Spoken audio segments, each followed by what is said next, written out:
Ini adalah karya besar dari Thomas Kuhn ya.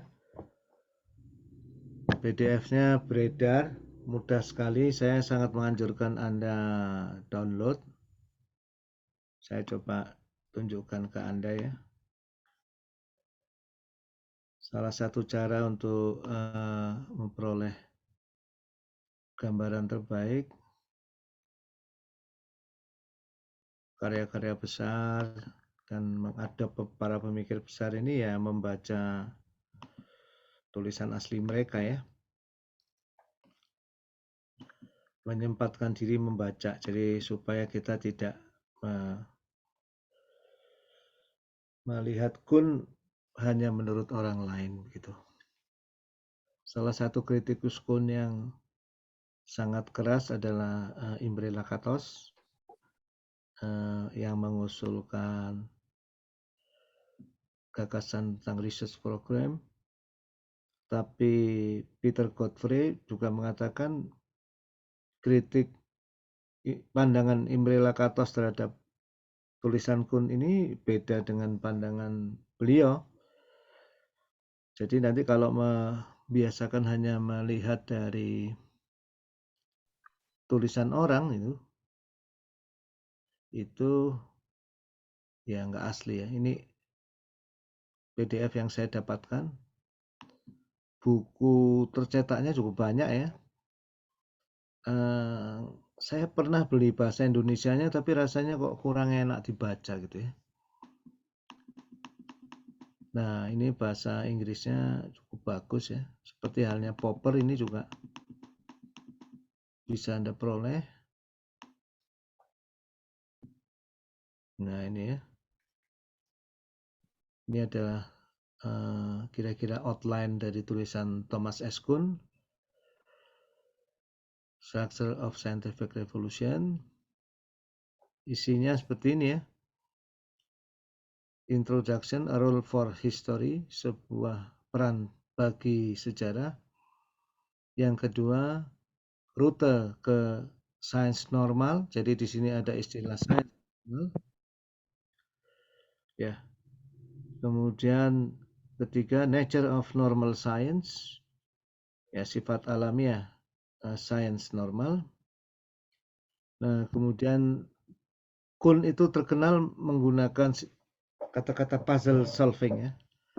Sains itu punya sifat bisa memecahkan teka-teki. Ya. Jadi biasanya para saintis itu karunia Allah sifat suka teka-teki. Semesta itu sebenarnya seperti apa begitu. Atom itu sebetulnya seperti apa? Berapa sih sebetulnya jumlah bintang dalam semesta ini? Ya, berapa jumlah galaksi dalam semesta ini? Itu pertanyaan-pertanyaan yang belum terjawab ya. Apa sih sebetulnya unsur terkecil alam ini? Sampai sekarang belum terjawab ya. Masih terus digali orang ya. Sampai sekarang yang terkenal itu teori Dawai.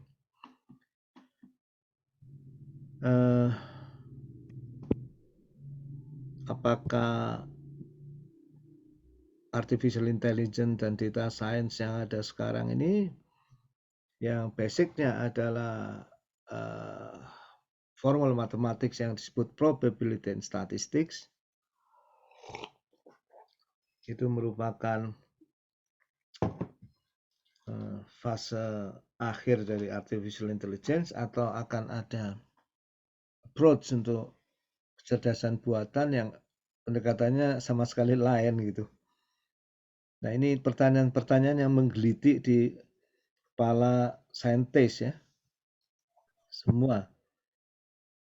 Saya kadang-kadang sekarang juga sedang meneliti itu. Ini sebuah sistem model matematik dinamikanya sudah ada, kenapa orang menggunakan pendekatan data science murni? Nah, sekarang sedang ada pencarian ke arah menggabung antara mathematical model dan data science itu. Menarik ya. Macam-macam. seberapa jauh metaverse itu akan tergunakan dalam kehidupan kita sehari-hari dan metaverse yang seperti apa. Nah, ini contoh-contoh karya CT Scientific ya. Dan sungguh ini disebutkan oleh Thomas Kuhn ya, puzzle solving. Kalau kita ini sudah kehilangan semangat untuk memecahkan teka-teki saintifik ya mungkin kurang bagus bekerja di bidang riset ini. Salah satu karakter yang memang harus tetap dijaga oleh kita semua ya sebagai makhluk Tuhan yang sebanyak apapun ilmunya ini tetap sedikit, jadi kita tetap haus untuk memecahkan teka-teki ya, untuk minta kepada Allah diberi sains-sains baru, diberi ilmu-ilmu baru yang dengannya kenyataan itu menjadi lebih bisa kita pahami, lebih indah ya, lebih bisa dimanfaatkan untuk kepentingan manusia, dan tentunya lebih membuat manusia mencapai ultimate felicity, kebahagiaan yang paripurna. Nah, kemudian halaman 43 ini mulai sangat menarik, ada priority of paradigms ya. Prioritas paradigma. Jadi ini sudah mulai ngomong paradigma. Ya. Ini yang merupakan temuan tak terkalahkan dari Kuhn menurut saya ini, mengidentifikasi bahwa dalam setiap sains itu yang katanya adalah hal yang sangat yang dipercaya oleh umat manusia, terutama semenjak zaman Aufklärung atau Renaissance, ya, bahwa empirical science itu very objective. Ternyata menurut Thomas Kuhn, di dalam setiap empirical science itu ada sehimpunan cara berpikir, sehimpunan cara pandang terhadap dunia yang merupakan aksioma, ya, nggak bisa dibuktikan namanya aksioma ya. Yang merupakan titik awal dari sains itu dan sifatnya subjektif, sama sekali tidak objektif, ya. Kadang-kadang itu merupakan konsensus ya. Dan biasanya para pengajar senior ya yang sudah lama ngajar, nasibnya menderita untuk memahami aksioma ini ya. Seperti saya 25 tahun ini mengajar probability and statistics ya. Berapa tahun mengajar saya baru bisa berdamai dengan aksioma Kolmogorov ya. Apa sebetulnya probability itu? Ngajar 25 tahun ya, membuktikan rumus-rumus, tapi kita tahu di ujung dari ilmu probability itu ada sekumpulan aksioma. Dan di sana itu kenapa harus begini? Ya harus begitu gitu. Kira-kira gitu ya. Semua ilmu itu bergerak setelah kita menerima aksiomanya. Nah, ternyata sains itu menurut penelitian dari Thomas Kuhn itu mempunyai sifat seperti itu. Nah, identifikasi atau pengenalan Kuhn terhadap paradigma ini betul-betul menggoncangkan dunia filsafat sains maupun para saintis ya.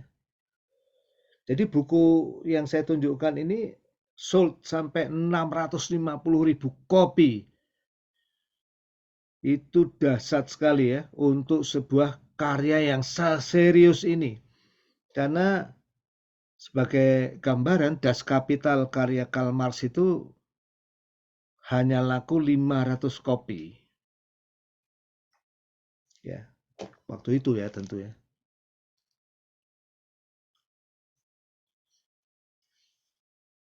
Tapi ya sudah bisa mengubah dunia, apalagi yang Thomas S. Kuhn dengan 650.000 kopi ini. Jadi menurut saya Thomas S. Kuhn ini salah satu filsuf yang pengaruhnya paling besar ya, abad 20 itu. Sulit dicari tandingannya. Dia mempengaruhi bidang filsafat, dia mempengaruhi bidang sains, dia mempengaruhi metodologi penelitian ilmiah. Ya. Dia bisa menjelaskan fenomena kenapa ada pertikaian antara kelompok yang membela Bapak Dr. Terawan dengan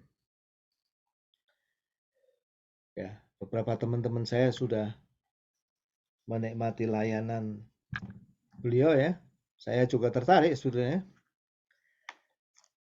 Sampai hari ini tuh saya masih berpikir-pikir apa betul Dr. Terawan itu melakukan pseudoscience ya.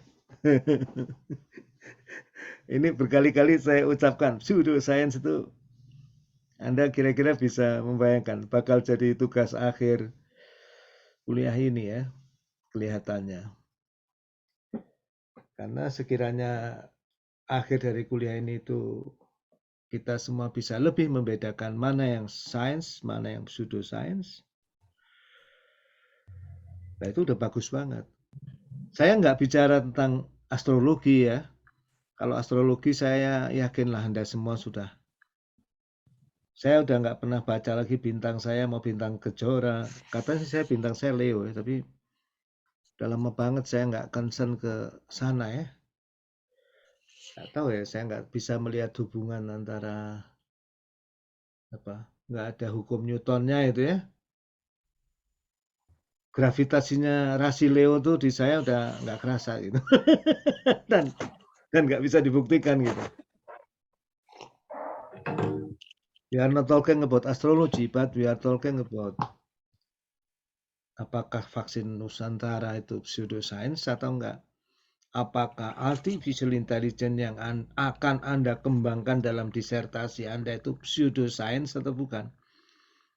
Jangan-jangan kita ini merasa saintis tapi ternyata kita melakukan pseudoscience. Nah, jadi ini menurut saya salah satu temuan luar biasa Kuhn ini dalam paradigm ya. Nah, terus halaman 52 ini menarik. Anomaly and the emergence of scientific discovery. Nah, jadi sebuah normal science itu kata Kuhn mulai terganggu oleh anomali. Apa anomali itu? Kalau sebuah teori sains itu memprediksikan A, tapi ternyata yang terjadi fenomenanya bukan A.